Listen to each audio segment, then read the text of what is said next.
안녕하세요. 식선한 미카엘입니다. 왜 이렇게 피곤해? 죽겠네. 요즘 제가 슬럼프입니다. 저 건들지 마세요.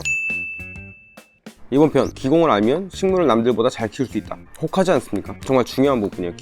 기공에 대해서 알면은 이 식물 키우는 내공이 달라져. 기공, 저번 편에 말씀드렸죠. 식물 잎 뒷면에 존재하는데 작은 구멍이에요. 이게 열렸다가 닫혔다가 해. 그리고 이곳으로 수분이 배출된다. 일단 기공을 열면 식물은 글로 이산화탄소를 흡수합니다. 저번 편에서 잠깐 언급했었죠. 기공으로 이산화탄소를 흡수한다고. 아주 중요한 부분이에요. 이 부분이. 예전 편에서 광합성 설명할 때 광합성이 식물이 살아가는데 가장 중요하다고. 거기서 에너지를 만들고 생명력을 얻는다고. 식물이 사는 가장 크고 중요한 부분이라고 말씀을 드렸어요. 이 광합성이 필요한 게 물, 이산화탄소, 그리고 빛이죠. 광합성을 하는데 이산화탄소가 없으면 안 돼요. 절대. 그래서 기공이 열리면 이 중요하고 필수적인 이산화탄소를 식물이 글로 흡수하는 거예요. 그러니까 아무리 좋은 빛을 줘도 이 재료가 되는 이산화탄소가 없으면 광합성은 일어나지를 않아요. 의미가 없는 거죠. 최고의 빛을 아무리 때려 박아도 이산화탄소가 없으면 광합성은 없다. 물론 근데 이 부분은 일반적인 관엽식물이나 우리 많이 키우는 일반적인 식물, 그러니까 소위 말하는 이제 C3, C4 식물이라고 분류를 하는데, 그런 지구상에 있는 대부분의 식물에 관련된 내용이고, 선인장, 다육이, 코덱스 등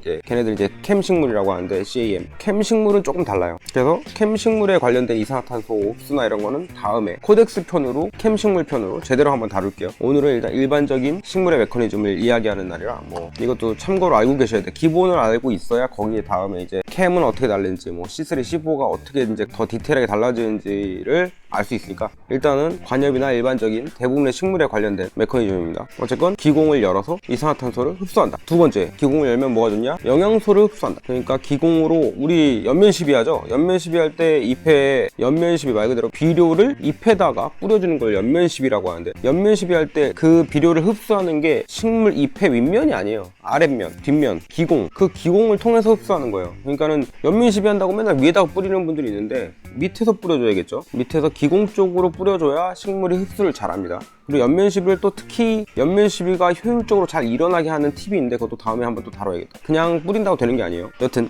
영양소를 흡수해요. 또 하나가 그렇게 기공으로만 연면시비 할 때만 흡수하는 게 아니라, 전편에서 이제 제가 식물이 물을 빨아들이는 메커니즘에 대해서 말씀을 드렸죠. 그게 기공이 열리면서 수분을 날려보내고, 그로 인해서 밑에서 물을 끌어당긴다. 증산작용이죠. 그게 증산작용을 통해서 물을 흡수한다라고 제가 말씀을 드렸어요. 이래서 전편을 꼭 보고 오라는 거야. 이게 스텝 바이 스텝으로 영상을 진행해 나가는 거라고. 일부러 그렇게 물을 빨아 올릴 때 그 물에 녹아있는 이제 무기양분들을 흡수하는 거죠. 왜냐면 식물은 우리처럼 이빨로 씹어먹는 게 아니라 물에 녹아있는 영양소인 상태로 흡수하기 때문에, 그래서 식물에게 영양을 주고 잘 자라게 하려면 결국 그 영양소가 풍부한 물을 먹을 수 있게 해줘야 되는 거예요. 물론 우리가 꼭 비료를 탄 물을 안 주더라도 우리 토양에는 기본적으로, 용토에는 비료분을 세팅하죠. 일반적인 상토나 배양토에도 기본적인 비료가 들어있고, 우리는 필요에 의해서 비료 편에서 많이 다뤘죠. 질소인 칼륨, 다량원소, 미량원소들을 우리가 제공을 하니까. 근데 그것들이 그냥 들어가는 게 아니고 물에 녹아서 뿌리를 통해서 체내로 들어가줘야지만 흡수가 되고 사용을 하는 거니까, 그러려면 물을 잘 빨아 먹어야겠죠. 그래서 증산작용, 기공을 열고 수분을 많이 날려버릴수록 더 많은 물을 빨아 먹게 되는 거고, 그로 인해서 영양을 더 많이 흡수하고, 또 빨리 수분을 날려버리면 또 빨리 물을 먹겠죠. 그러면 확실히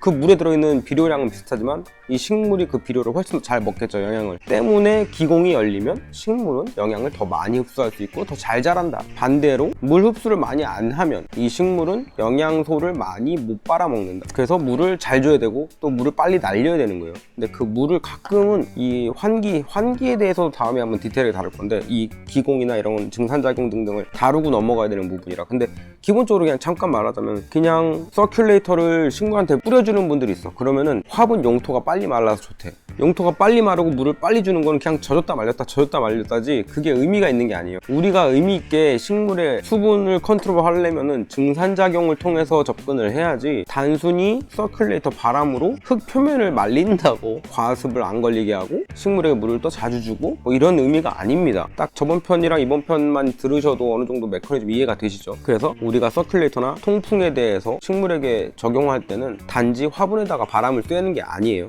그 부분에서 짚고 넘어갈게요. 나중에 간혹 어쩌다 알고리즘을 통해서 식물에게 서큘레이터 바람 쐬주는 거 이런 거 다룬 거를 봤는데, 좀 얼처구니 없는 내용도 막 나오더라고. 메커니즘을 모른 채 그냥 과습, 건조 뭐 이런 걸로 다루는 내용들이 대부분이더라고요. 안타깝죠. 좀 양질의 좋은 정보들이 넘쳐났으면 좋겠는데 유튜브 한국 식물 채널들에서 의외로 그 어마어마하게 많은 식물 채널들 중에 제대로 다루는 채널들은 소수더라. 그럼 저는 마음이 아플까요? 아니죠. 저는 기쁩니다. 그러면 이 식소남은 그 소수의 올바른 정보를 전하는 채널이 되니까.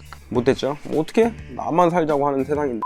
세 번째로, 기공을 열어서 무엇을 하느냐? 증산작용한다고 했죠? 그 증산작용을 통해서 여본을 낮춰요. 여본, 그러니까 잎의 온도를 낮춥니다. 왜냐면 이게 수분이 증발되면, 물이 증발되면 온도가 낮아지죠. 뭐 기화와 열 손실 뭐 이런 거에 대한 이런 물리적인 뭐 과학적 이야기를 굳이 제가 설명 안 해도 모두들 아시죠? 증발에 의해서 온도는 떨어집니다. 이 식물이 강한 빛과 열을 받으면 잎이 과하게 과열돼요. 그 고온 과열에 식물이 계속 노출되면 식물한테 위험하죠. 그래서 식물이 나름 이 자식들이 말을 못해서 그렇지 똑똑해. 그래서 스스로 그 잎의 온도를 낮추기 위해서 기공을 열어요. 기공을 열어서 증산작용을 하죠. 증산작용, 수분을 내뿜는다고요. 그러면 증발되면서 온도가 떨어져요. 그렇게 본인의 체온을 조절한다. 여러분들이 땀구멍에서 땀이 나죠. 여러분들 그 기공인 거야. 땀구멍에서 땀이 막 나오면서 땀이 마르면서 우리 체온을 낮추잖아요. 더우면. 그거랑 똑같은 겁니다. 식물도 땀을 흘린다고 생각하시면 이해하기가 좀 쉽죠. 물론 뭐 아까도 말씀드렸다시피 캠식물은 좀 달라요. 캠식물, 그러니까 뭐 다육이, 선인장, 코덱스들은 조금 다른데 그것도 나중에 할게요. 오늘 다 얘기하려면은 영상이 10시간짜리 영상이 될 수도 있으니까. 가끔 그래서 우리 식친들이랑 만났을 때는 술 먹다가 그런 얘기만 해요. 술 잘 안 먹긴 하지만 좀 맥주 한잔 먹으면서 얘기를 해도 끝도 없어. 이러면 안 되는데, 그죠? 닥치고 식소남 채널 봐라 하면서 이 식소남에서만 다뤄야 되는데 자꾸 오프라인으로 만나면은 저도 모르게 다 까발려. 이러면 안 본다고, 이 영상을. 그래, 그러면 기공을 열어서 안 좋은 점은 없어? 있죠. 이 세상에 무조건 좋은 게 어디 있겠습니까? 안 좋은 점이 있습니다. 뭐냐? 앞서 설명한 것처럼 같은 이치로 수분 손실, 식물 체내에 수분이 손실되는 거죠. 식물이 수분을 잃으면 죽을 수도 있어요. 위험합니다. 기공을 열면 증산작용으로 물을 내뿜댔으니까 당연히 수분이 손실되겠죠. 근데 이 부분은 우리가 토양에 얼마나 관주를 더 해주면 되느냐로 얼마든지 커버가 되죠. 커버가 되죠. 기공을 많이 여는 만큼 비례해서 많이 또 토양에 관주를 해주면, 물을 주면 됩니다. 그러면 좀 전에 말씀드렸다시피 더 많은 양분과 함께 물을 먹겠죠. 그리고 물을 또 날리고 그 사이클이 활발해지고 빨라질수록 식물은 잘 자란다는 거예요. 결론적으로 물을 자주 주는데 물을 잘 먹어갖고 빨리 소비되고 또 그렇게 물을 더 자주 주면 결국 식물은 더 많은 양분을 먹고 더 잘 자라게 된다. 이게 기본적 메커니즘입니다. 기공을 열면 열수록 이산화탄소도 더 많이 흡수하고 이산화탄소를 더 많이 흡수하면 광합성도 더 자라고. 그러니까 기공이 사실 별거 아닌 것 같은데 그냥 잎 뒤에 있는 그냥 구멍 정도만 생각하실 수 있는데 이 기공의 역할을 파악하는 것만으로도 이 키우시는 식물의 성장과 건강에 매우 큰 차이를 만든다는 걸 오늘 말씀드리고 싶었어요. 그럼 다음에는 이 기공을 여는 방법, 이 식물이 기공을 언제 여는지, 닫을 때는 또 언제인지 그런 거에 대해서 한번 다뤄보겠습니다. 이 부분에서 이제 관엽식물이랑 이 코덱스, 제가 사랑하는 코덱스와 갈려요. 시스템이 여기서 되게 중요한 거예요. 벌써 이런 걸 알므로써 여러분들의 가드닝의 퀄리티가 발전했다고 생각하지 않으십니까? 듣는 순간? 별거 아닌 몇 분 안 되는 영상이지만 이런 부분, 이런 거지. 이게 식소남 채널의 구독자들과 일반인들의, 일반 가드너의 차이라고 저는 생각을 해요. 함께 계속 고수, 덕후, 그러니까 어디 가도 식물 좀 키운다, 식물 좀 제법 안다, 식물 고수가 되는 이런 성장이 있는 채널 식소남. 자기 PR 시대니까 뭐 겸손은 갖다 버리겠어. 이런 채널이니까 여러분 구독을 안 하는 거는 뭐 자유예요. 근데 재밌게 보시거나 조금이나마 도움이 되거나 아니면은 덕후, 찐 덕후가 되실 분들은 좋아요라도 한번 눌러주세요. 좋아요 정도는 괜찮잖아요. 구독 안 해도.